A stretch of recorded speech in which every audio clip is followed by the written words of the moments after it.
I was on a website and I saw that there was going to be a bunch of flag-waving, constitutionalist, conservative, gun freaks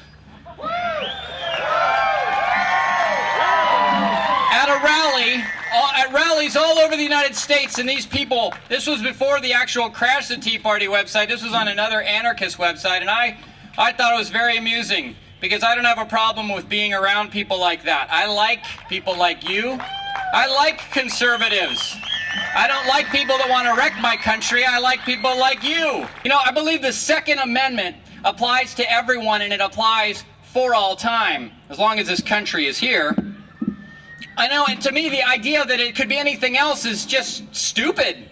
I have no other way to say it. The founders had just fought the largest empire in the world, and they did it with guns. They succeeded in throwing off the shackles of tyranny and oppression, and they did it with guns. The first shot that was fired from the tyrant at the people with guns. It was on April 19th, 1775, the British marched on Lexington and Concord with orders to, and I quote, seize any colonial weapons. And it's if you've heard the shot heard around the world, that's what they're talking about.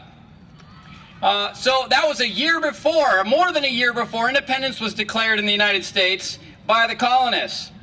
The war was far underway by then. The Declaration of Independence was finally the piece of paper that said, just to let you know we're at war.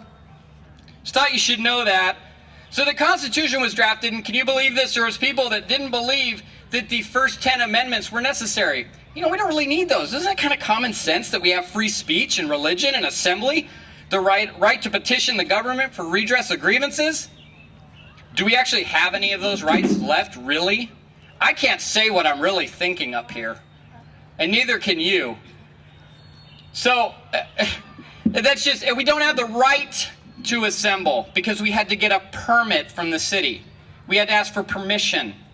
We don't have the right to petition. We have the right to petition the government. The courts have held that they don't have to answer you. So it's common sense that people should have arms. Back when the founders wrote that, if you couldn't shoot, you died because you didn't eat. So it was a kind of a no duh. So they thought, well, why do we need the Second Amendment? So they had just fought a really big war, a bloody war. So it was kind of common sense. We're going to put that in there. And I'm glad they did. The problem we have is that we have morons for judges that can't seem to read plain English. What does shall not be infringed mean? Anybody know? Shall not be infringed. I understand it. That sounds like you understand it. Anyone here have a problem with it? It's just that wrong type of thinking, that your rights are really privileges. You have to get a permit to carry a concealed handgun in Virginia. Now, I want to take a pause for a second and tell you why you have that right. If you don't know this and you're a gun owner, you should check out the VCDL, Virginia Citizens Defense League. It is this organization which has single-handedly restored your rights in Virginia to open carry like I'm doing right now. It is their efforts that have led to the repeal of the May issue and returned it to, you're going to get your permit. If you're not a criminal, you're going to get it. So you should check out the VCDL. It's really something that has restored a lot of your rights, and it's getting better and better every year. I'm a member of Gun Owners of America and NRA. I like those organizations, but in Virginia, it's been VCDL which has restored your rights. So what's the purpose of having the Second Amendment? Is it for hunting? No. Is it for being a collector? No. No. It's so I can defend my life and my property. Now, in the past, when bad guys tried to do things, we killed them. We used to shoot people when they were trying to hurt you. And now what do? We catch them, we send them to jail, we feed them, we clothe them, and we send them into a training program where they get stronger and bigger and meaner and more criminal than they were when they came in. If that's rehab, I don't want it. I want to bring back the Second Amendment. How is that war on crime really working for us? Is it working? You know, criminals don't obey the law. You put a sign that says, no guns in the schools. And the criminal walks up and goes, oh, shucks, I guess I won't commit a mass shooting today. And they're criminals. And that same kind of viewpoint, it really applies to tyrants. You know, whether they're in the USA or outside of our borders, tyranny is a cyclical thing. I don't know if you know this. If you're a student of history, you can see that the people that impose tyranny on people, they've been around a lot more than free people.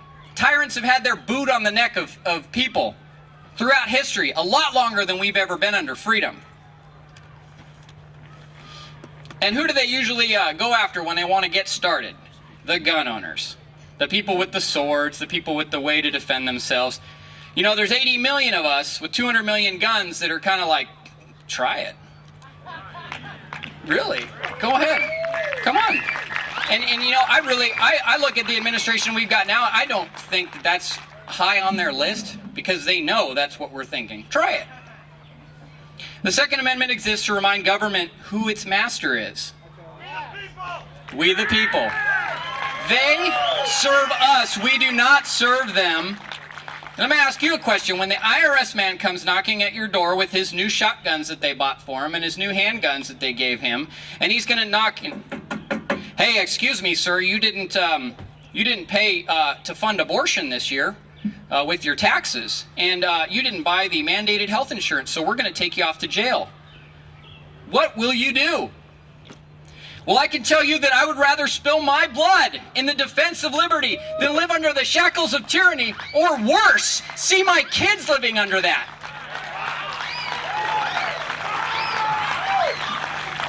Now, here's what I'm not saying. Listen carefully.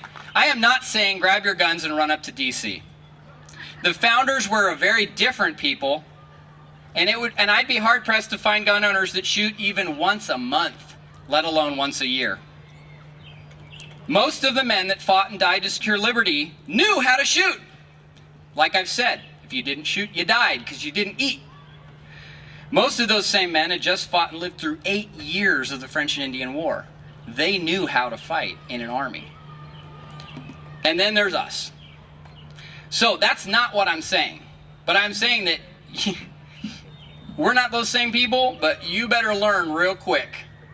Because I got to tell you, I look more and more as I grow, and I see I'm not happy. Let's put it that way. You know, we better learn. We don't exercise our rights under the First Amendment. We will have nothing left but the Second. And we are not exercising our rights under the First Amendment. We are not speaking out against what they're doing in Washington. And if we don't do that, there's going to be bad times ahead. You know, government's gotten out of its cage. Whose job is it to put it back in there?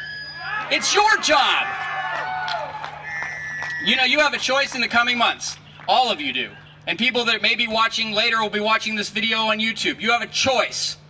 You can stand up against and say enough, or you can put out your hands and let them just go ahead and chain you down.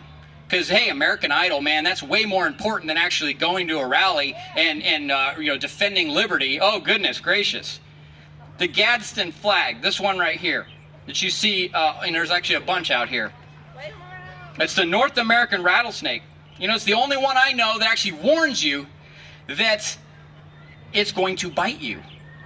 It has a rattle, it coils up, and what the flag symbolizes, the eyes are open. It's symbolizing vigilance to danger.